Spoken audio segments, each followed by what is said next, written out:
Assalamu alaikum wa rahmatullahi wa barakatuhu. Bismillah, alhamdulillah, wassalatu wassalamu ala rasulillahi amma ba'd. Mes frères, mes sœurs, nous commençons notre série qui porte sur la préparation au mois de Ramadan.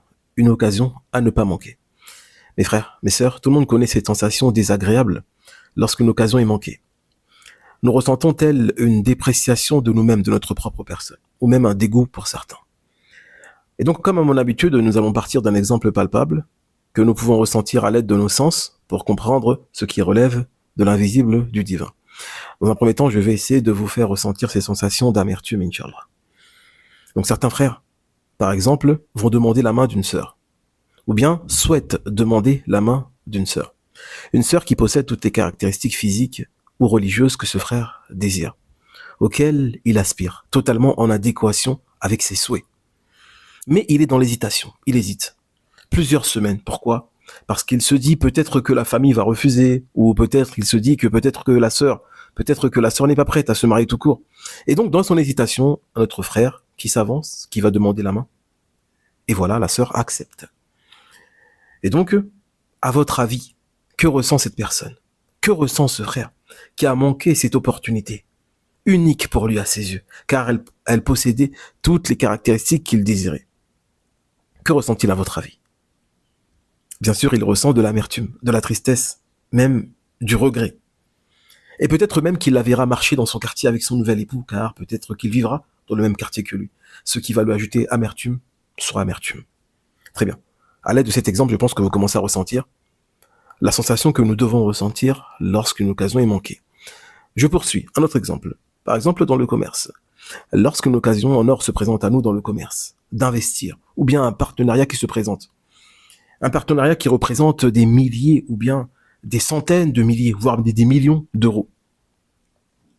Et lorsque le commerçant manque cette occasion de pouvoir contracter cet acte de vente, ou bien de pouvoir entrer en partenariat avec cette personne, que ressent-elle ? Que ressent cette personne ? Bien sûr, une grande amertume. Il se mord même les doigts de tristesse et de regret. Mes frères, mes sœurs, ce niveau de conscience qui relève du matériel, nous l'avons tous. Nous le connaissons tous. Et donc, il convient de s'élever à un niveau de conscience équivalent en ce qui concerne la religion, en ce qui concerne l'invisible, en ce qui concerne le religieux. Mes frères, mes sœurs, à cela vous comprenez. L'amertume que nous devons ressentir lorsque nous manquons le mois de Ramadan. Non pas le fait de manquer de jeûner, mais d'être conscient de ce qui se tapit, ce qui se déroule dans l'invisible pendant ce mois-ci. Mais cependant, mes frères, mes sœurs, je ne développerai pas sur le mois du Ramadan. Je vais attirer votre attention sur un autre terrain. Mes frères, mes sœurs, d'autres occasions très grandes se présentent déjà à nous maintenant, avant même le Ramadan, qu'il faut saisir. Et celui qui saisit déjà ces occasions, qui ne les manque pas, alors je n'ai aucune inquiétude pour lui concernant le mois de Ramadan. Et donc mes frères, les occasions sur lesquelles je vais développer sont très importantes. Elles se présentent à nous tous les jours. Elles sont immenses, elles sont en or. Et vous allez voir que rater ces occasions doit provoquer en nous une amertume telle que ceux que j'ai cités auparavant. Mes frères, mes sœurs, je plante le contexte. D'après Abi Huraira, qu'Allah l'agrée, le messager d'Allah, sallallahu alayhi wa sallam, a dit « La durée de vie de ma communauté se situe entre 60 et 70 ans.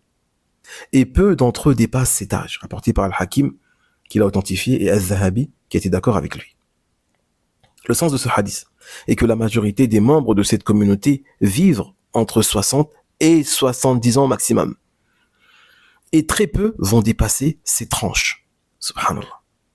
Et donc, mes frères, mes sœurs, faisant partie de cette communauté, nous devons méditer. Car le prophète a dit « ma communauté ». Donc, nous. Donc, nous allons nous placer dans la majorité. Ceux qui ne dépasseront pas les 60 ans. Sauf, bien sûr, ceux qui meurent à cause d'une maladie soudaine, un accident, toute cause soudaine qui se présente. Mais si cette personne est amenée à vivre, alors il faut qu'elle se mette comme deadline, comme limite, 60 ans. Donc, à 60 ans, je ne suis plus sur cette terre. Je suis de l'autre côté. Maintenant, médite sur ce qui te reste à vivre. Si par exemple, tu as 30 ans, médite sur les 30 ans qui sont passés avant. À quelle vitesse ces années sont passées. Et sache que les 30 années suivantes passeront très vite. Même moi qui médite sur mon âge, ceux qui ont atteint la quarantaine, il nous reste 20 ans. Subhanallah. Dans 20 ans, tu quittes ta famille. Dans 20 ans, tu quittes ta maison. Dans 20 ans, tu quittes ton travail. Subhanallah. Si tu es amené à vivre jusqu'Allah. Et donc, lorsque je pense aux 20 dernières années qui sont passées, en un clin d'œil, subhanallah, il faut que je sois sûr, certain que les 20 prochaines années passeront aussi vite. Et donc, il faut que je mette en place des actions qui me permettent de tirer le plus grand profit des 20 prochaines années, Inch'Allah. Très bien. Mes frères, méditez avec moi.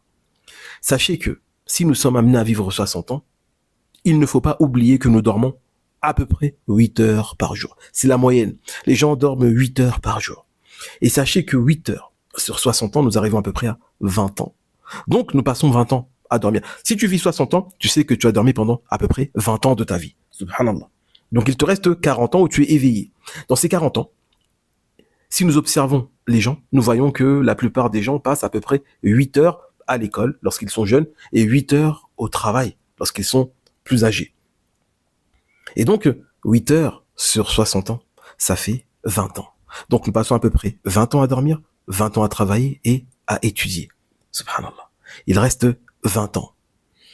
Dans les 20 ans qui restent, j'ai pris à peu près 2 heures, j'ai vu petit, court, 2 heures que nous passons pour nos besoins naturels. Manger, boire et autres. Même faire les courses et autres. 2 heures par jour. Sur 60 ans, ça fait 5 heures. 45 ans. 20 ans à dormir. 20 ans à étudier et travailler. 5 heures où 5 heures dont nous avons besoin pour nos besoins naturels. Donc, il nous reste 15 ans à exploiter. Sur une tranche de 60 ans. Bien sûr, c'est approximatif tout ça. C'est pour vous éveiller au temps qui passe, Inch'Allah. Parce que des fois, le temps n'est pas si précieux que ça à nos yeux. Mes frères, dans ces 15 ans qui nous restent, nous allons enlever 10 ans.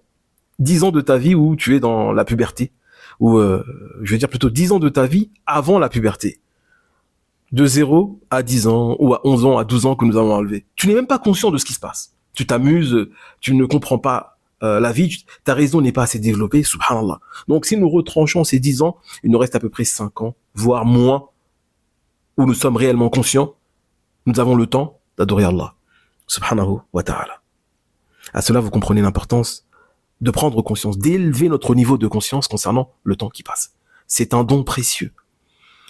Et Allah subhanahu wa ta'ala a juré à plusieurs reprises, wal asr, wal fajr, dans son livre, sur des moments, des tranches qui sont reliées au temps, ou bien sur le temps en général, comme certains ont expliqué, al-asr. Et lorsqu'Allah jure sur quelque chose, c'est que cette chose-là relève d'une importance immense.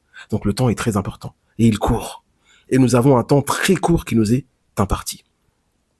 À présent que j'ai développé sur le temps qui passe, et que nous passons à peu près 20 ans à dormir, 20 ans à étudier et à travailler, 5 ans pour nos besoins. Nous allons retrancher 10 ans, où nous ne sommes même pas conscients, il ne nous reste que très peu de temps. Et donc là, ce que je vais développer, ce sur quoi je vais développer, ce que je vais expliquer et ce que je vais délivrer maintenant, ce sont 3 occasions en or qui nous permettront pleinement de profiter du temps qui nous est imparti. Même le temps où nous dormons, où nous travaillons, où nous mangeons. Donc concentrez-vous bien parce que ce qui va arriver risque réellement de changer votre perception de la vie et même de l'adoration. Et Allah est plus savant.